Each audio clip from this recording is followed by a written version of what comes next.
Liga Paluas Sore edisi ketiga telah memainkan matchday terakhir pada Senin sore, tanggal 12 Februari di Stadion Persikatim Sikapak Timur.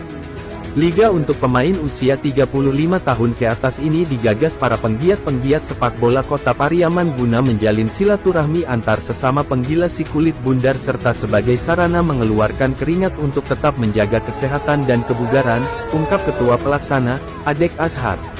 Liga Paluas Sore sendiri diikuti oleh 4 tim yakni Mugen FC, PPS Sunur FC, Yaman FC dan Aktar Madu FC. Selamat kepada Aktar Madu FC yang keluar sebagai juara setelah sukses mengumpulkan poin tertinggi dan memimpin klasemen akhir, tutup Adek Azhar. Pertandingan Liga. Kami sangat mengapresiasi inisiatif rekan-rekan penggiat sepak bola Kota Pariaman ini.